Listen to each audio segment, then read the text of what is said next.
ela é ministra de Estado e da presidência do país, a ministra Mariana Vieira da Silva, que representou Portugal e também a União Europeia na 65ª Comissão sobre o Estatuto da Mulher, e com uma mensagem forte sobre o que fazer hoje em dia para melhorar o direito das mulheres em todo o mundo. Ministra, que prazer falar com a senhora aqui para a ONU News em português.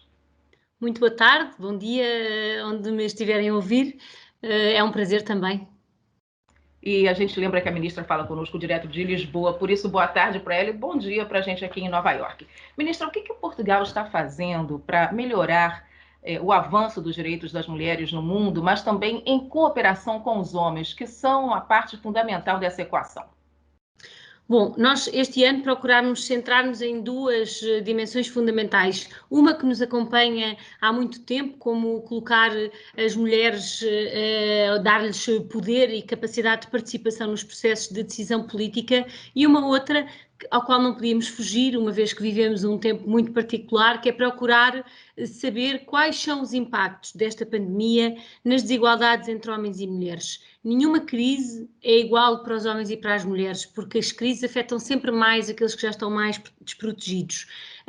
Mas esta crise tem uma dimensão muito maior do que todas as outras, está a ter impacto em todos os países do mundo ao mesmo tempo, tem impacto em profissões onde as mulheres estão muito presentes, e por isso nós dedicamos a estes dois pontos. Por um lado, como é que nós podemos trabalhar para garantir que as mulheres ocupam os seus lugares nos postos de decisão, e por outro, que impacto é este que esta pandemia pode trazer, não apenas a pandemia, mas a crise económica e social que se lhe vai seguir na vida das mulheres, com a preocupação de não recuarmos, não andarmos para trás num caminho que vinha a ser feito. E estes são os dois temas que escolhemos para tratar este ano na CSW. Ministra, apesar da pandemia, ou mesmo antes da pandemia, já havia esse grande déficit de representação feminina de mulheres em cargos públicos. Por exemplo, no ano passado, houve um pequeno acréscimo em eleições para cargos parlamentares de representação feminina. Hoje temos mais ou menos 25%, mas ainda lembramos que 75% dos assentos em parlamentos de todo o mundo são ocupados por homens. Ou seja, o que fazer concretamente para aumentar essa representação? E um dos argumentos usados contra a participação feminina é de que as mulheres não se interessam tanto por política. É verdade? Não, nós sabemos como é que são construídas essas ideias de que as mulheres gostam mais de umas coisas e menos de outras, ou têm mais jeito para umas coisas e menos para outras. São coisas que são construídas desde cedo na vida das crianças e ao longo, na sua família, na sua escola, em todo o seu percurso escolar, e é preciso trabalhar para desconstruir esses estereótipos por muitas razões. Primeiro, porque nós temos que garantir que as meninas, as raparigas, podem escolher o seu caminho e ser aquilo que querem, e para isso precisam de ter nos cargos políticos, mas também nos cargos de poder económico. Não nos podemos esquecer que é talvez até onde é mais difícil que as mulheres possam ocupar os seus lugares de chefia, ter exemplos. Nós, quando temos um exemplo, as crianças pensam, eu quero ser como ela, e é preciso trabalhar nesses exemplos, é preciso trabalhar nas escolas, nessa desconstrução dos estereótipos, que são muito importantes agora. Principalmente, nós falamos muito que vamos viver uma transição digital, que a sociedade vai ser cada vez mais digital. Ora, se nós sabemos que as mulheres estão menos presentes nessas áreas, têm menos qualificações, não estão tão presentes nos cursos de engenharia, de informática, então nós estamos a construir para o futuro, e não apenas agora, essa desigualdade, porque depois não vamos ter suficientes mulheres para poderem participar dessa revolução digital. E por isso, tanto por causa dos direitos das mulheres, como também para que toda a sociedade possa fazer essa evolução, temos que trabalhar nessa dimensão dos estereótipos e dar oportunidades às mulheres. Nós nunca podemos dizer que o mundo vai fazer uma transição digital ou uma transição climática, não vai se não contar com metade da população. E por isso é preciso construir logo na escola, logo nas idades mais jovens, essas oportunidades, e dar oportunidades às raparigas para desenvolver esses gostos, para gostar de falar em público, para gostar de tomar decisões. Tudo isso se aprende desde criança e é preciso trabalhar. E depois, muitas vezes, também são precisos instrumentos mais específicos, como os das cotas, para procurar corrigir. O que nós sabemos hoje, e que há alguns anos não sabíamos, é que os países que implementaram essas medidas foram bem-sucedidos. Têm hoje mais mulheres nos parlamentos, têm mais mulheres nos governos, têm mais mulheres nos conselhos de administração. E por isso já sabemos o que resulta, agora temos que fazer esse trabalho.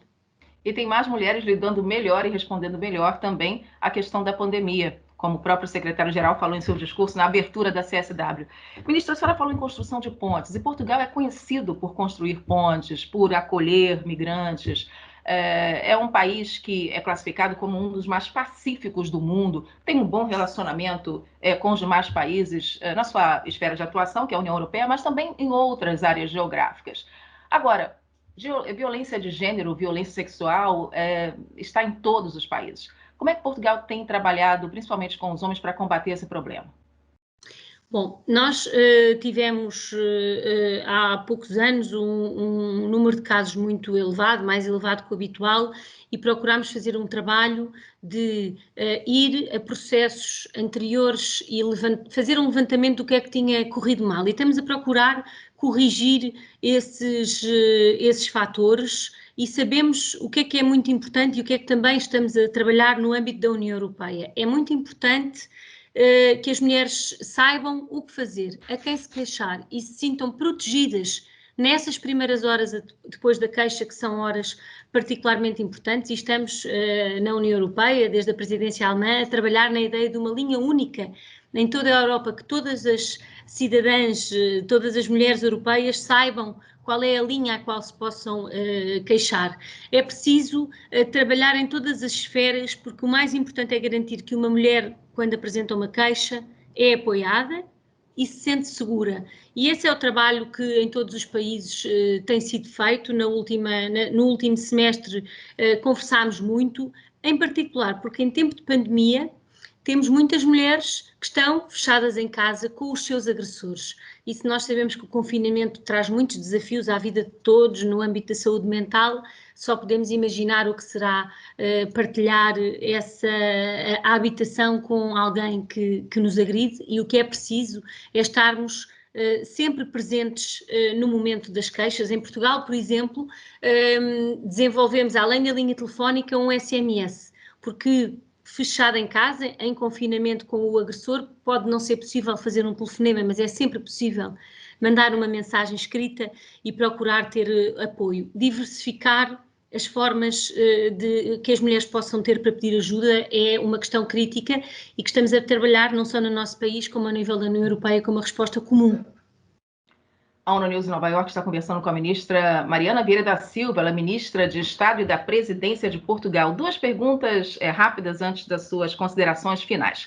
A senhora falou que as meninas e as mulheres têm que ter exemplos, e a senhora é um exemplo.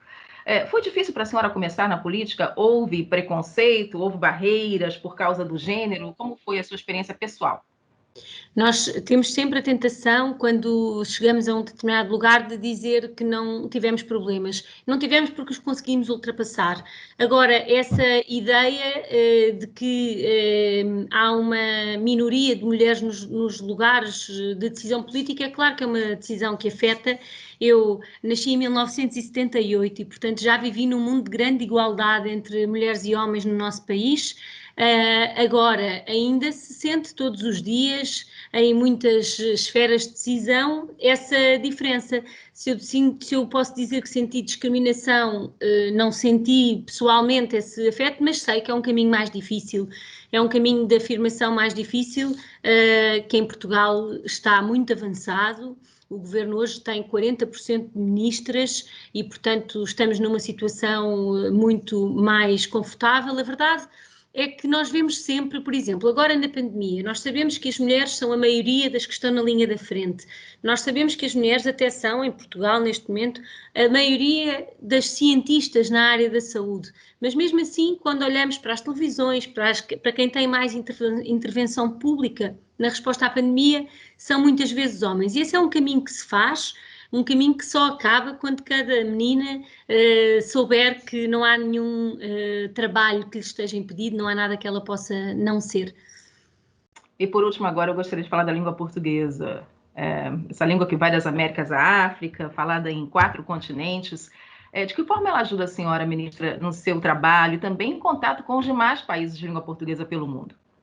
Bom, ajuda muito e até naquela dimensão que há pouco referia, de Portugal ser um país aberto ao mundo e que tem procurado ser um exemplo de um país que constrói pontes com os outros países e não muros, e que procura defender essa ideia de que nós vivemos num país onde as migrações trazem coisas boas aos países e não coisas más, e estamos a apostar nisso. Portugal tem uma relação muito próxima com os países que também falam português, uma relação que tem muitas dimensões de cooperação, também nesta área da igualdade, também na resposta à pandemia, e é algo muito importante para nós, que nós todos gostamos de continuar e prosseguir. Agora só podemos fazê-lo através de ecrãs, mas espera-se que muito em breve possamos fazê-lo presencialmente. Muito obrigada, então, a ministra Mariana Vieira da Silva falando conosco direto de Lisboa. Algo mais que a senhora gostaria de acrescentar a essa entrevista?